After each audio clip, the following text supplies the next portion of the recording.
So guys, today we are going to start chapter 9 of macroeconomics, that is excess demand and deficient demand. ये जो chapter 7 पढ़ा है, chapter 8 पढ़ा है, उसी से रिलेटेड चीज़ें चल रही हैं.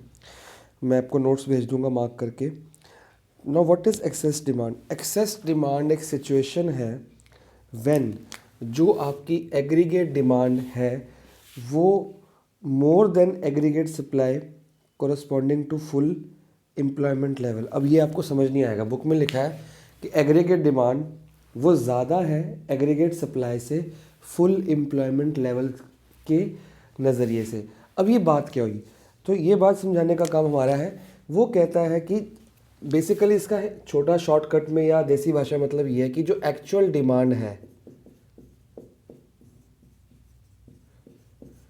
इज ग्रेटर देन, और ये एक्चुअल डिमांड मत लिखो आप, एक्चुअल एग्रीगेट डिमांड कर लो, वो ज़्यादा बेटर रहेगा. इज ग्रेटर देन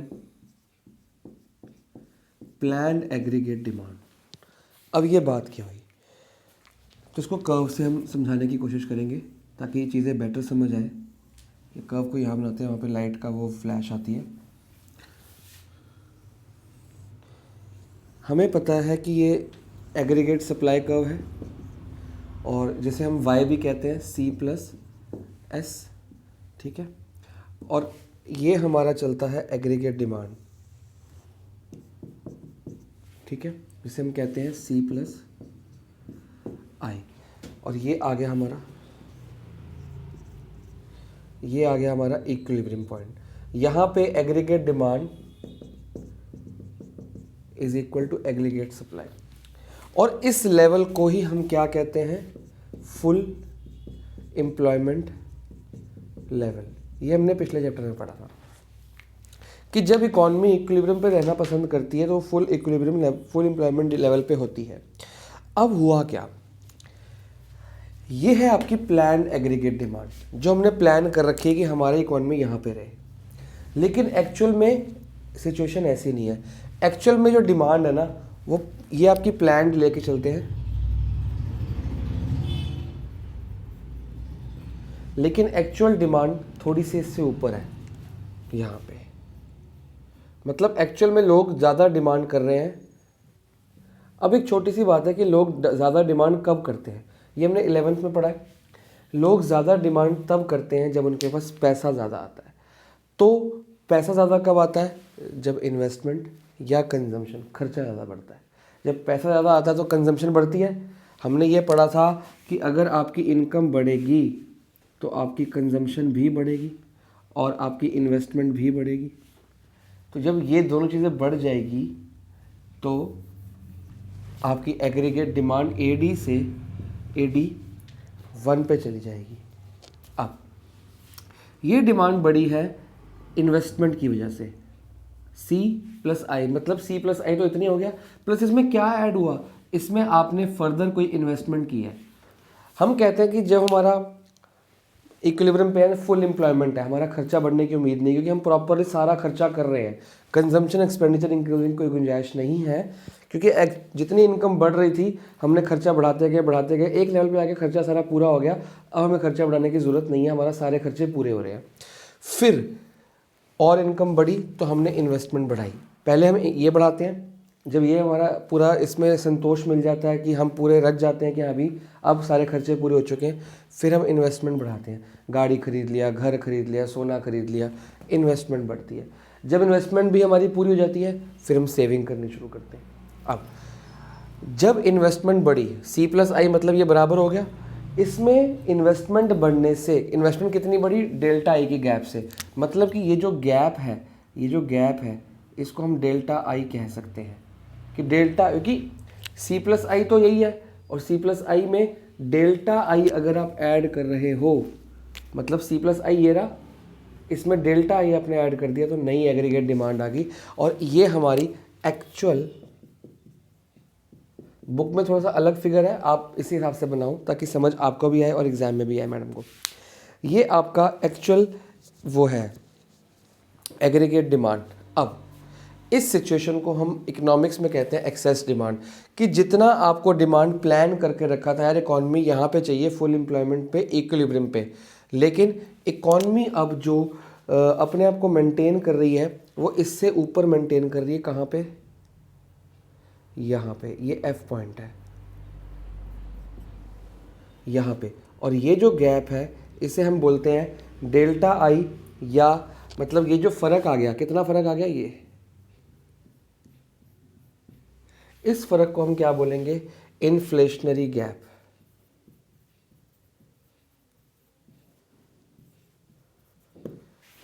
ठीक है, ये आपका सिचुएशन है एक्सेस डिमांड का। थोड़ा सा बुक में आ जाओ, डेफिनेशन के नीचे आ जाओ। Excess demand give rise to inflationary gap. Inflation मतलब महंगाई।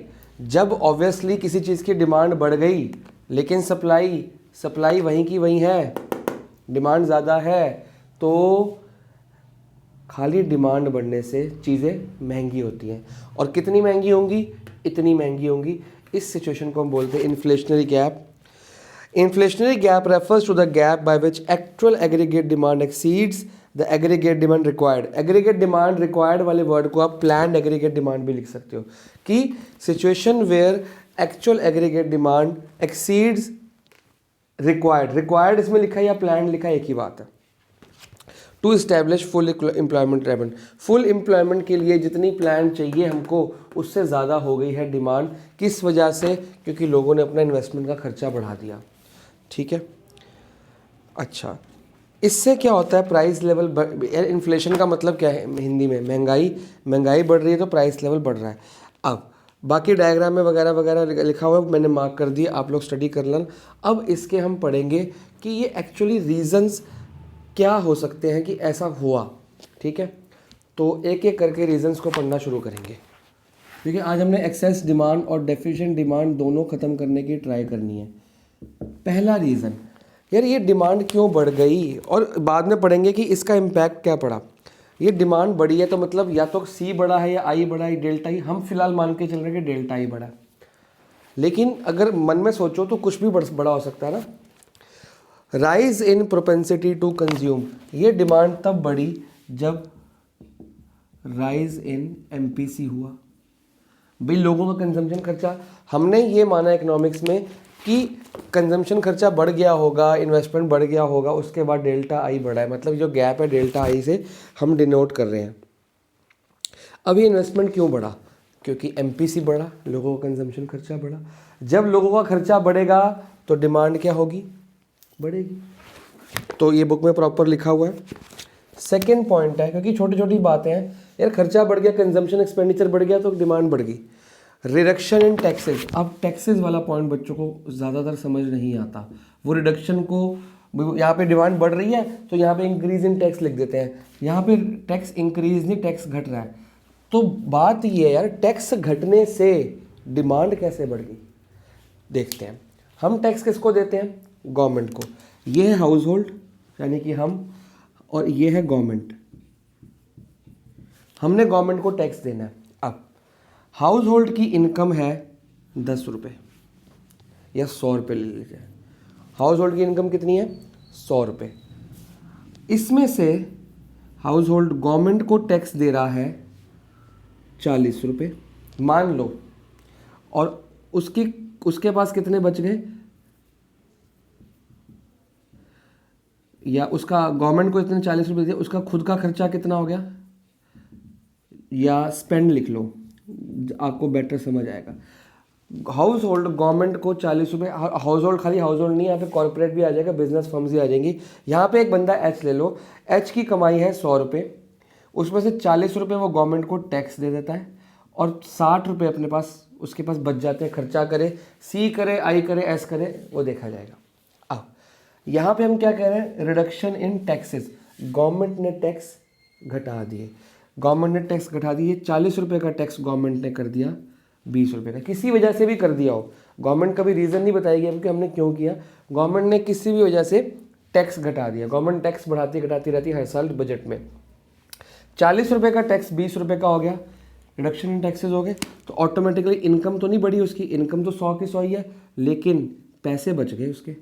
कितने हो गए? 80 रुपये। पहले वो 60 रुपये खर्च कर रहा था, अब वो कितने खर्च कर रहा है? 80 रुपये। तो हुआ क्या, टैक्स के घटने से आपका जो इनकम है, या से इनकम तो वही की वही है, आपका एक्सपेंडिचर बढ़ गया। अब ये कंजम्पशन एक्सपेंडिचर ले लो, इन्वेस्टमेंट ले लो या सेविंग्स ले लो, आपके पास disposable income and consumption demand बढ़ गई, तो टैक्स के घटने से एक्सपेंडिचर बढ़ा, जिससे आपकी एग्रीगेट डिमांड बढ़ गई और ये एग्रीगेट डिमांड ऊपर चलेगी, यहाँ से ऊपर चलेगी। तो ये बहुत ध्यान से पॉइंट समझने होते हैं कि रिडक्शन इन टैक्स क्यों है यहाँ पे। ठीक है, आगे चलते हैं। नंबर 3 पॉइंट है इंक्रीज इन गवर्नमेंट एक्सपेंडिचर। भाई गवर्नमेंट का भी तो खर्चा बढ़ सकता है। गवर्नमेंट ज़्यादा पुल बना रही है, ज़्यादा flyover, airports, hospital, school, offices, factories, government अपना खर्चा बढ़ा रही है। जब गवर्नमेंट खर्चा बढ़ाती है तो गवर्नमेंट कुछ खरीदती है, मशीनरी खरीदेगी, सड़क के लिए मटेरियल खरीदेगी, रॉ मटेरियल खरीदेगी, बहुत सारा सामान कुछ भी खरीद सकती है। तो गवर्नमेंट जब सामान खरीदती है तो वो पैसा खर्च करती है। पैसा कहाँ जाता है? मार्केट में। अब जिन बंदों से सामान खरीदा वो कौन है? House hold. भाई गवर्नमेंट ने मान लो रोड बनाने के लिए रॉ मटेरियल खरीदा, वो किसी दुकानदार को दिया होगा पैसा, गवर्नमेंट की जेब से पैसा निकला दुकानदार के पास, आया किसकी जेब में? रोड मटेरियल की दुकानदार की जेब में। अब दुकानदार उस मटेरियल से उस पैसों को क्या करेगा? खर्चा करेगा, क्योंकि उसकी कमाई बढ़ गई। तो जब गवर्नमेंट खर्चा करती है तो पैसा मार्केट में आता है, और मार्केट में मतलब हाउस होल्ड या कॉर्पोरेट फर्म्स के जेब में आता है, तो वो लोग का कमाई बढ़ती है, उन लोग की कमाई बढ़ने से डिमांड बढ़ती है। इंक्रीज इन इन्वेस्टमेंट, ये तो हमने पढ़ लिया, डेल्टा आई।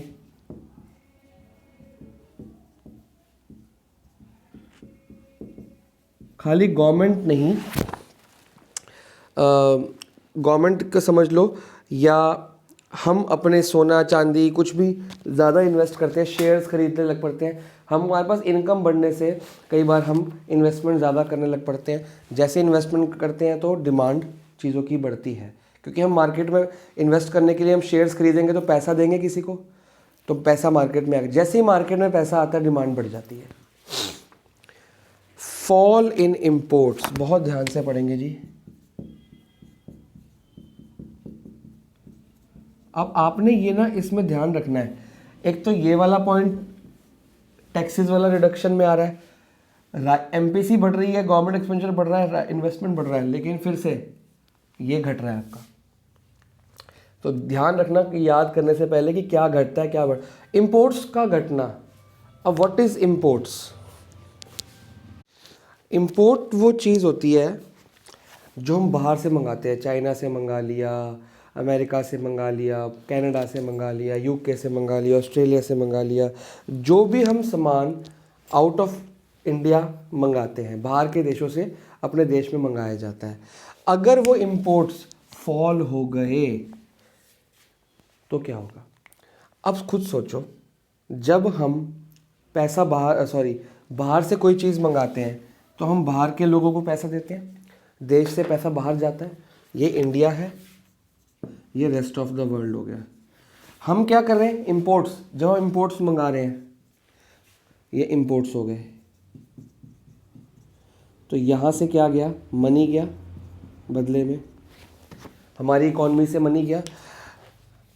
ये इंडिया आई, मतलब India rest of the world से इंपोर्ट्स, रॉ मटेरियल मंगा रहा है, फिनिश्ड गुड्स मंगा रहा है, कुछ भी मंगा रहा है, और हमारा देश का पैसा बाहर जा रहा है। अब एकाएक क्या हो गया? फॉल इन इंपोर्ट्स, इंपोर्ट्स कम हो गए। इंपोर्ट्स कम हो गए मतलब ये एरो भी कम हो गया, कम सामान मंगा रहे हैं तो पैसा भी कम जा रहा है। जब आप मंगाओगे कम तो पैसा भी तो कम दोगे। फॉल इन इंपोर्ट से हमारे देश का पैसा हमारे देश में ही रह गया, हमारे देश का पैसा बाहर नहीं जा रहा, हमारे देश का पैसा देश में ही रह रहा है, बाहर नहीं जा रहा। जब देश का पैसा देश में रहेगा, आप इंपोर्ट्स नहीं करोगे तो देश की चीज़ें खरीदोगे। जैसे चाइना का सामान बंद हुआ, फॉल इन इंपोर्ट हो गया, चाइना से आने वाला सामान बंद हो गया, तो आपको मजबूरी में इंडिया का सामान खरीदना पड़ेगा। जब आप देश का पैसा देश में ही खर्च करोगे तो डिमांड देश की क्या हो जाएगी? बढ़ जाएगी।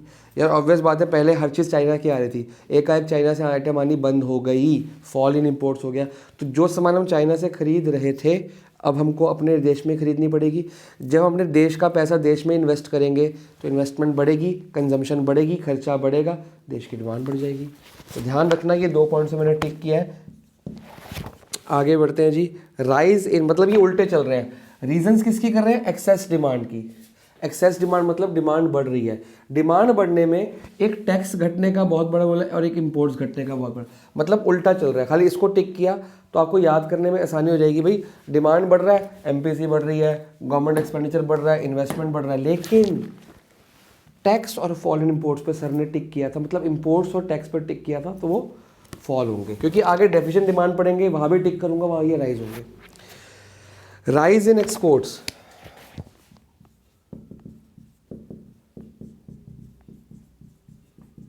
अब एक्सपोर्ट्स राइज हो रहे हैं, मतलब जो सामान हम इंडिया से बाहर के देशों में भेजते हैं, जो rest of the world India से मंगाता है, जब rest of the world India से मंगाता है तो हमको वापस क्या देता है? पैसा देता है। अब एक्सपोर्ट्स राइज हो गए, मतलब पहले अगर हम 100 रुपये का एक्सपोर्ट करते थे, वो बढ़ा के हमने 500 रुपये का करना शुरू कर दिया। 100 रुपये की जगह 500 का एक्सपोर्ट, बाहर के लोगों ने हमसे ज़्यादा सामान खरीदना शुरू कर दिया। तो पहले हमारे देश में बाहर से 100 रुपये आते थे, अब हमारे देश में आने शुरू हो गए 500 रुपये। तो एक्सपोर्ट बढ़ने से देश में क्या आ रहा है? पैसा ज़्यादा आ रहा है।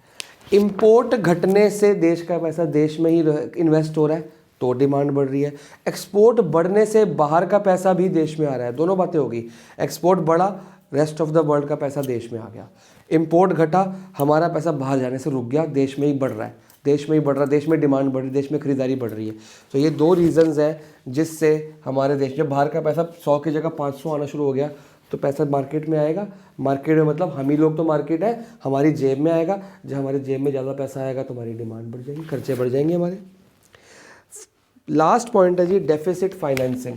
ये हमने गवर्नमेंट बजट में और आगे फॉरेन एक्सचेंज के अंदर भी पढ़ा था।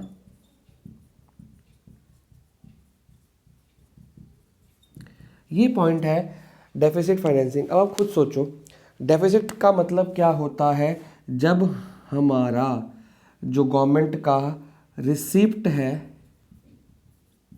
इज लेस देन पेमेंट, चाहे वो कौन सी पेमेंट हो, कौन सी रिसिप्ट हो, हमें रेवेन्यू रिसिप्ट है कि कैपिटल रिसिप्ट है उससे मतलब नहीं है। अभी हम सिर्फ ये देख रहे हैं कि गवर्नमेंट की या देश की रिसिप्ट कम है, पेमेंट ज़्यादा है, मतलब पैसा कम आ रहा है, जा ज़्यादा आ रहा है। तो आप बोलोगे सर जा ज़्यादा रहा था, पैसा तो जा रहा है, फिर डिमांड क्यों बढ़ रही है? और हमने ये, क्योंकि अभी आधी बात हुई है ना, हमने ये भी पढ़ा था कि जब डेफिसिट हो, इसको डेफिसिट कहते हैं, और इस डेफिसिट को हम फाइनेंस करते हैं। ये receipt is less than payment, तो मतलब डेफिसिट का हुआ ना। फाइनेंसिंग वर्ड भी तो पढ़ोगे। फाइनेंसिंग का मतलब हुआ कि इस रिसिप्ट कम को और पेमेंट ज़्यादा को बैलेंस करने के लिए क्या करते हैं? बोरोइंग्स करते हैं। हमने पढ़ा था कि बोरोइंग्स करेंगे, हम बाहर के देशों से पैसा लेंड करेंगे, बैंकों से लेंड करेंगे, WHO से वर्ल्ड बैंक से लेंड करेंगे, और कई संस्थाएं जिससे हम पैसा लेंगे। तो जब हम पैसा बोरो करेंगे तो पैसा आएगा, डेफिसिट को पूरा करने के लिए बोरोइंग्स होंगी, जो पैसा आएगा देश में इन्वेस्टमेंट बढ़ेगी, खर्चा बढ़ेगा। तो आप लोग बुक में पढ़ भी सकते हो। एक्सेस डिमांड में भी cause due to increase in money supply cause by deficit financing, not by deficit. अगर आप फाइनेंसिंग वर्ड नहीं लिखते तो आंसर गलत। डेफिसिट का मतलब है कि पैसा कम हो गया और उस पैसे को कम करने के लिए हमने बाहर से पैसा मंगाया। जब हम बाहर से पैसा मंगाते हैं तो पैसा आता है, उससे डिमांड, जब भी पैसा मार्केट में आएगा डिमांड ऑटोमेटिकली बढ़ेगी। तो फटाफट से इसको देखो। इसके बाद पॉइंट है impact of excess demand, these were the reasons. और यहाँ पे मैं लिख रहा हूँ इम्पैक्ट, क्योंकि 3 ही पॉइंट्स हैं और एक ही बोर्ड पे आपका सारा टॉपिक खत्म हो जाएगा। फिर हम करेंगे डेफिसिट डिमांड, क्योंकि वो भी आज ही करना है, क्योंकि रिलेटेड चीज़ें हैं, ऐसे टालने का कोई फ़ायदा नहीं है इसका। हाँ जी, इम्पैक्ट। अब डिमांड बढ़ी किस वजह से? इन वजहों से। अब उसका रिजल्ट क्या है, उसका इम्पैक्ट क्या हो सोसाइटी पे, इकोनॉमी पे, उसका खुद सोचो। इफेक्ट ऑन आउटपुट, आप खुद सोच के बताओ। जब डिमांड बढ़ी तो आउटपुट, मतलब आउटपुट का मतलब क्या होता है? प्रोडक्शन। क्या प्रोडक्शन बढ़ी? आप खुद देखो, जब आपकी डिमांड बढ़ रही है या excess demand does not effect the level of output because economy is already at full employment level. अब मन में बात आती है सर डिमांड बढ़ रही है तो प्रोडक्शन क्यों नहीं बढ़ रही। बहुत लोग मुझसे पूछते हैं लाइव क्लासेस में कि सर डिमांड बढ़ गई तो फैक्ट्रियों ने प्रोडक्शन क्यों नहीं बढ़ाई। क्योंकि हम ऑलरेडी फुल एम्प्लॉयमेंट लेवल पे पहुंच चुके थे, डिमांड उससे भी ज़्यादा हो गई। अब what is this full employment level, पिछले चैप्टर में बताया था कि सारे लेबर रिसोर्सेज सारे एम्प्लॉयड है, फुली एम्प्लॉयड है, सारे raw material resources power fuel labour सब कुछ फुली एम्प्लॉयड है। जब आपके देश का लेबर रिसोर्सेज पूरी तरह एम्प्लॉय हो चुका है, सारे सबको काम मिल गया, सारे रिसोर्सेज यूज़ हो रहे हैं और कुछ खाली बचा नहीं कि आप उसको लगा के प्रोडक्शन बढ़ा सको, ये एक ऐसा लेवल होता है जहाँ पे फुली एम्प्लॉयमेंट होती है हर चीज़ की। जितने आपके देश के रिसोर्सेज हैं, जितने आपका देश का सामान है, सब फुली यूटिलाइज। जब वो फुली ऑलरेडी फुली यूटिलाइज पूरी तरह से यूज़ कर रहे हो, आप उसकी प्रोडक्शन कैसे बढ़ाओगे। मान लो एक बच्चा कहता है कि सर मैं 8 घंटे सोता हूँ 24 घंटे में से और 12 घंटे पढ़ता हूँ और 4 घंटे खाना खाने वगैरह में यूज़ हो जाते हैं। अब मेरे पास 13वें घंटे पढ़ने की गुंजाइश नहीं क्योंकि मैं फुल यूटिलाइज़ कर रहा हूँ अपने टाइम को। तो वो ऑलरेडी फुल एम्प्लॉयमेंट लेवल पे है, फुल यूटिलाइज़ कर रहा है। फुल एम्प्लॉयमेंट मतलब फुल यूटिलाइज़ कर रहा है अपने टाइम को, अपने रिसोर्सेज को। अब मैं उसको बोलूँ यार डिमांड ज़्यादा की आ रही है, तू 15 घंटे पढ़ा कर, वो कहेगा सर पॉसिबल ही नहीं है क्योंकि मैं ऑलरेडी फुल पढ़ रहा हूँ, इससे ज़्यादा मेरे पास टाइम ही नहीं है, मैं कैसे टाइम को मैनेज करूँ।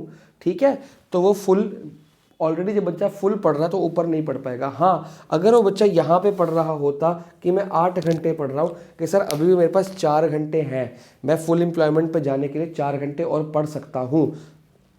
लेकिन अभी हमने क्या बोला, हमारी इकोनॉमी फुल से भी ऊपर जा चुकी है, तो resources are fully utilised, there is no wastage, कोई रिसोर्स खाली बचा ही नहीं जिसको आप यूज़ करके प्रोडक्शन बढ़ा सको।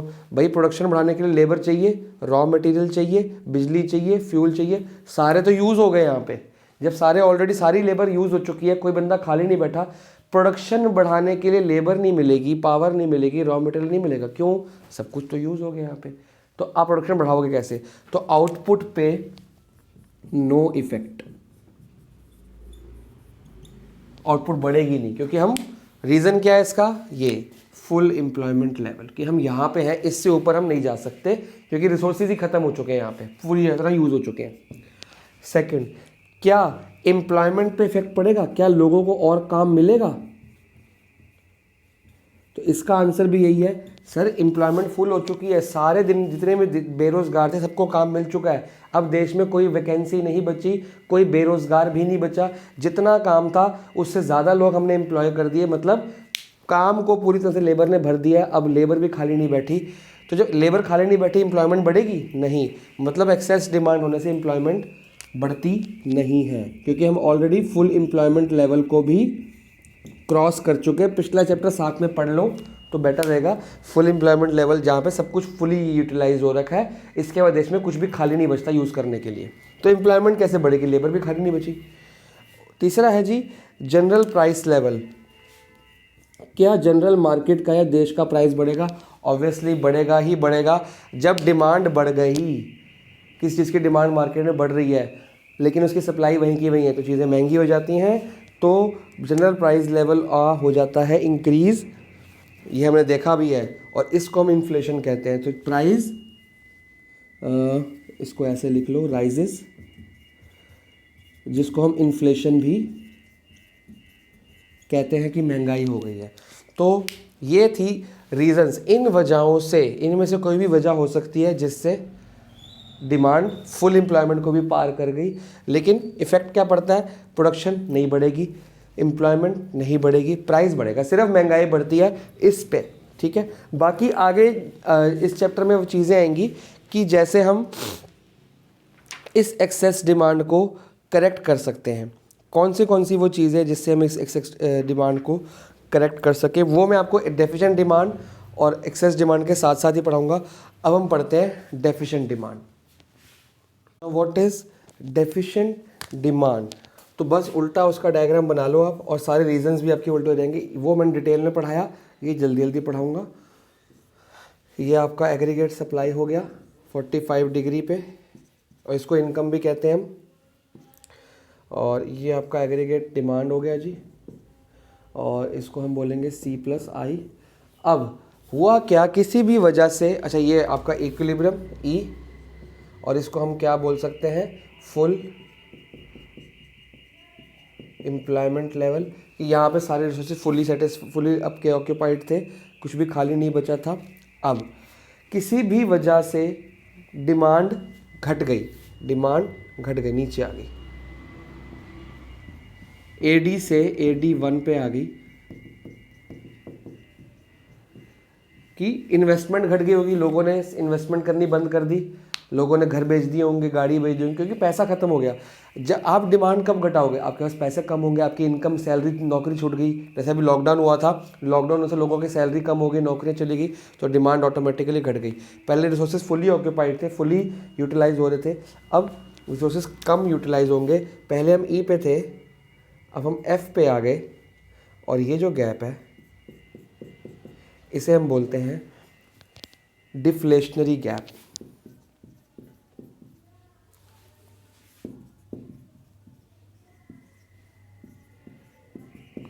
डिफ्लेशनरी गैप, इससे क्या हुआ, मार्केट में महंगाई नहीं, प्राइसेस उल्टा कम हो गए। अब इसको हम ऐसे भी कह सकते हैं कि actual aggregate demand is less than plan aggregate demand. हमारी प्लान एग्रीगेट डिमांड ये है, इसको प्लान की जगह रिक्वायर्ड भी बुक में लिखा हुआ है, आप रिक्वायर्ड लिख लो चाहे प्लान लिख लो, एक ही बात है। रिक्वायर्ड एग्रीगेट डिमांड या plan aggregate demand, it's one of the same thing, ठीक है। तो प्लान एग्रीगेट डिमांड हमको E पे चाहिए, और हम हैं F पे, और जो F है आपका इज लेस देन E दिखा रहा है। तो ये हुआ क्यों, ये हो गया डेफिशिएंट डिमांड, वो थी एक्सेस डिमांड, सिंपल सी बात है। अब जल्दी जल्दी करेंगे इसके रीजंस, जो उसके रीजंस है ये बिल्कुल उसका उल्टा चलेगा। उसका पहला रीजन था, क्या था, राइज इन MPC, इसका हो गया फॉल इन MPC। डेफिशिएंट मतलब फॉल भाई, लोगों ने अपने खर्चे घटा दिए। अब लोग अपने खर्चे क्यों घटाएंगे, उनकी सैलरी घट गई होगी, उनकी नौकरी चली गई होगी, कुछ भी हो गया होगा।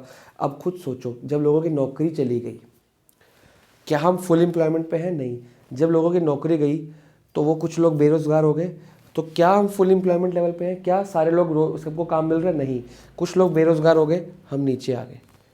जब उन लोगों को काम मिल जाएगा वापस फुल पे चले जाएंगे। भाई एक इकॉनमी में 1000 बंदे हैं, हज़ारों के हज़ारों को काम मिला हुआ है, तो फुल एम्प्लॉयमेंट है। अब 1000 में से 10 बंदे खाली बैठ गए, उनकी नौकरी चलेगी परमानेंट, तो वो नीचे आ गए, क्योंकि हम 1000 बंदे का 1000 बंदे लेबर खाली थी, हज़ारों को काम मिल गया, फुल एम्प्लॉयमेंट होगी। अब 10 बंदों या 20 बंदों को की नौकरी चलेगी, नीचे आ गए। जब उन 20 बंदों की नौकरी गई, उनकी सैलरी ख़त्म, उनका खर्चा ख़त्म। जब उनका खर्चा ख़त्म तो डिमांड नीचे, खर्चा नहीं, डिमांड नहीं है। जब उनको किस दिन दोबारा से काम मिल जाएगा, 1000 में से 20 बंदे खाली थे, अब उनको काम मिल जाएगा, तो पूरे 1000 के 1000 फुली ऑक्यूपाइड। जब 1000 के 1000 फुली ऑक्यूपाइड हो गए तो फिर वापस से हम फुल एम्प्लॉयमेंट को अचीव कर लेंगे, सबको काम मिल गया। जब वो बंदे 20 वाले जो उनको काम मिलेगा, उनकी इनकम बढ़ेगी, जब उनकी इनकम बढ़ेगी उनका खर्चा भी बढ़ेगा, जब उनका खर्चा बढ़ेगा तो वापस ऊपर चले जाएंगे। फिलहाल हम वो अगली क्लास में अटेंड करेंगे। हमने पढ़ना है कि रीज़न, भाई लोगों की नौकरी चली गई होंगी, सैलरी चली गई होगी, कुछ और रीज़न हुआ होगा, उनके खर्चे घट गए होंगे, तो खर्चे घटने की वजह से डिमांड घट गई होगी।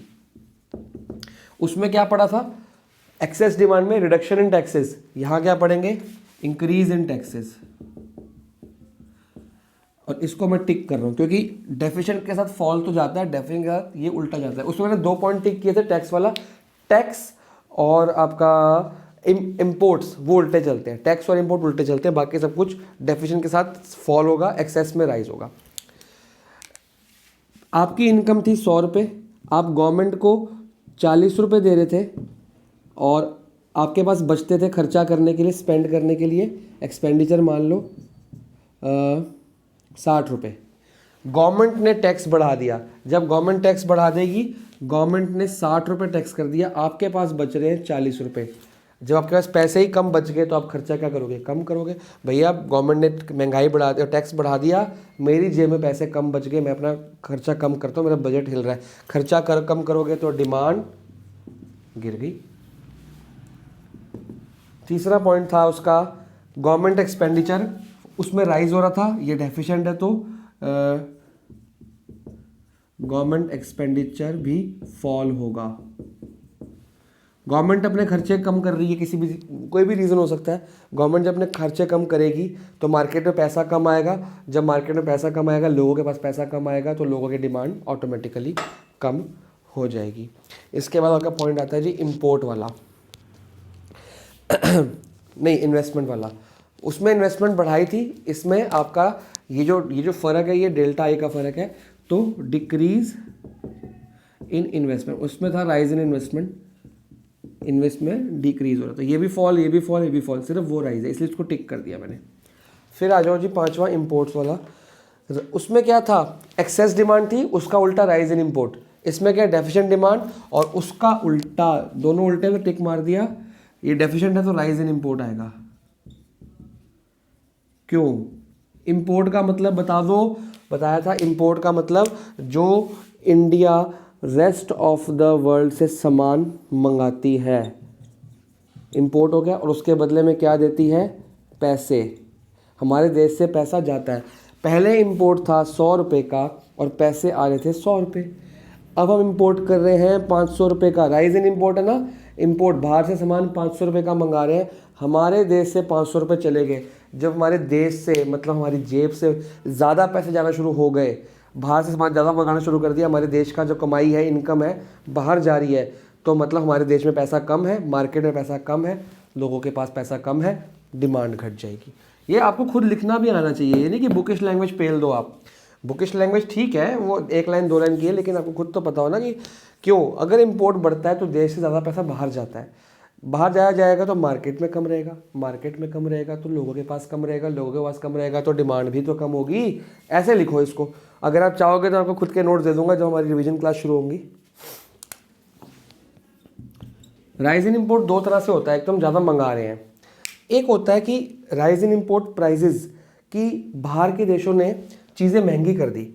अब जो चीज़ मैं बाहर से 50 रुपये की मंगा रहा था वो 80 रुपये की होगी, तो मेरे देश से 30 रुपये फालतू जा रहे हैं, तो फालतू जा रहे हैं, मेरी जेब में तो पैसे बच कम, 30 रुपये का नुकसान हो गया, तो मेरी डिमांड घट गई। तो बहुत सारी बातें हो सकती हैं। आगे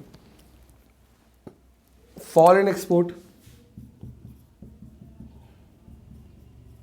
सेम रीज़न, हमारे देश में चीज़ें महंगी हो गई तो बाहर के लोगों ने मंगानी बंद कर दी, एक्सपोर्ट करना बंद, हमने एक्सपोर्ट करना बंद कर दिया क्योंकि हमारे देश में महंगाई हुई, बाहर के लोगों ने हमारे देश से मंगाना बंद कर दिया। जब बाहर के लोगों ने हमारे देश से मंगाना बंद कर दिया तो हमारा पैसा बाहर जाना, हम बाहर के लोगों ने हमारे देश से मंगाना बंद कर दिया तो बाहर से पैसा आना भी बंद हो गया, क्योंकि हमारा सामान वहाँ जाएगा तो वहाँ से पैसा आएगा। वहाँ से पैसा आना बंद हो गया तो पैसा आना बंद या कम हो गया, फॉल लिखा गया है, तो हमारे पास पैसा मार्केट में कम आ रहा है, हमारी जेब में कम आ रहा है, तो डिमांड भी हमारी कम होगी। पैसे ही कम आ रहे हैं भैया, हमारा काम डाउन चल रहा है, फॉरेन एक्सपोर्ट हो गया। आगे लास्ट पॉइंट उसका था डेफिसिट फाइनेंसिंग। इसमें ऐसा कुछ भी नहीं है, कोई लास्ट पॉइंट नहीं है, क्योंकि डेफिसिट फाइनेंसिंग से पैसा आता है, डिमांड बढ़ती है, तो वो पॉइंट यहाँ पे नहीं लिखा जाएगा। अब आ गया जी impact.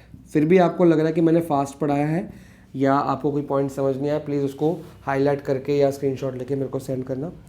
Impact of deficient demand कि क्या फ़र्क पड़ता है। पहला चीज़ उसमें क्या थी, आउटपुट। उसमें क्या लिखा था कि हम ऑलरेडी फुल एम्प्लॉयमेंट पे थे, सारे लोग को काम मिला हुआ था, उससे ऊपर डिमांड पहुंच गई और लोगों को, और लोग ही नहीं बचे काम करने के लिए, तो आउटपुट तो बढ़ेगी नहीं, प्रोडक्शन तो बढ़ेगी नहीं। लेकिन इसमें आउटपुट या प्रोडक्शन कह लो फॉल हो जाएगी। क्यों हो जाएगी? ये डिमांड घट गई, मतलब कुछ रिसोर्सेज नीचे आ गए, कुछ रिसोर्सेज खाली बैठ गए, तो due to lack of sufficient aggregate demand there will be an increase in inventory of the stock, it will force the firm to plan for lesser production. खुद सोचो,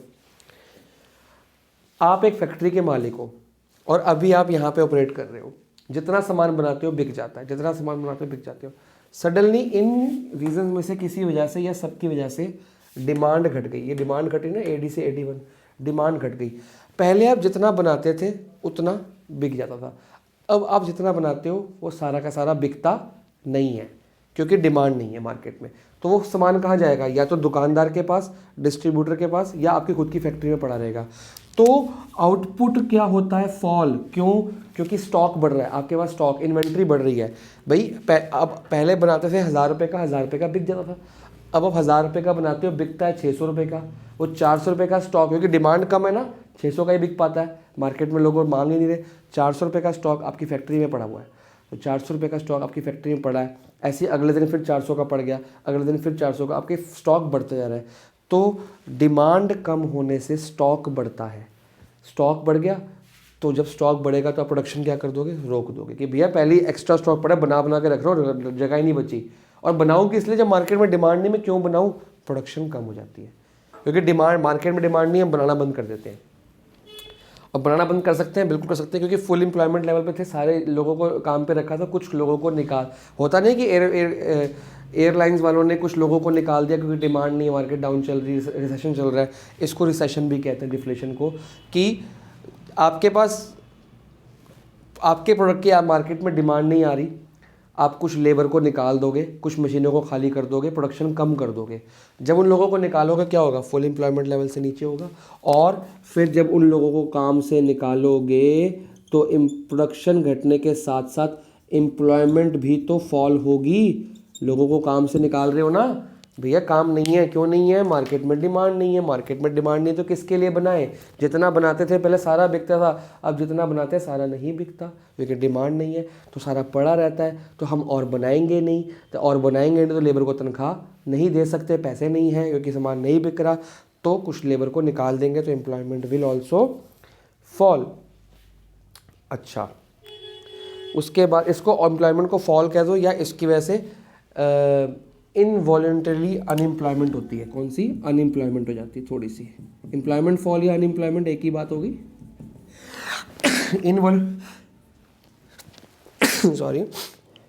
इनवॉलेंटरली क्यों बोला है, क्योंकि थोड़े टाइम के लिए होती है, क्योंकि इन्वेंट्री की वजह से हुई है। जब सिचुएशंस ठीक होंगी वापस से हम ऊपर चले जाएंगे तो लोगों को काम पे रख लेंगे। आगे, effect on general price level. आप खुद सोचो, जब मार्केट में चीज़ों की डिमांड घट गई, लेकिन चीज़ें स्टॉक में पड़ी हैं, हमारे पास दुकानों में पड़ी हैं, फैक्ट्री में पड़ी है, बहुत माल पड़ा है लेकिन लोग नहीं खरीद रहे, तो माल को बेचने के लिए प्राइस सस्ता करते हैं, सेल लगा देते हैं, तो प्राइजेज विल ऑल्सो फॉल। तीनों के तीनों चीज़ें आपकी कम होंगी। तो यहाँ पे हमारा फर्स्ट टॉपिक ख़त्म होता है। इसके बाद आपका होमवर्क है कि आपकी बुक में एक डिफरेंस दिया हुआ है, difference between excess demand and deficient demand. वो आप लोगों ने रीड करना है, समझना है, और कोई डाउट हो तो मुझसे पूछना है। और ये रीड करने से पहले ये वाले पॉइंट जो मैं आपको अभी मैंने हिंदी में समझा दिए, उसको इंग्लिश में बुक में रीड करना है, ताकि फिर भी आपको लग रहा है सर ये पॉइंट मेरे को बुकिश लैंग्वेज समझ नहीं आ रही, आपने समझाया वो समझ आ गया, बुकिश लैंग्वेज समझ नहीं आ रही, तो कोई दिक्कत नहीं है, जो मैंने समझाया उसको लिख लो वहाँ पे, कोई दिक्कत वाली बात नहीं है। आपने पॉइंट की हेडिंग सेम रखो, अंदर का मैटर चेंज कर दो, कोई दिक्कत वाली बात नहीं। वो उस ऑथर की राइटिंग है, हमने आपको जो समझाया आपको वो समझ आ गया, आप वो लिख दो, हेडिंग चेंज नहीं करनी, answer should be in points, paragraph में नहीं। तो दैट्स ऑल फॉर टुडे। आधा चैप्टर आपका कंप्लीट हो गया 9.4 तक, और ये चैप्टर जाता है 9.8 तक, तो आधा हो गया है, आधा अगली बार कोशिश करेंगे कंप्लीट कर लें।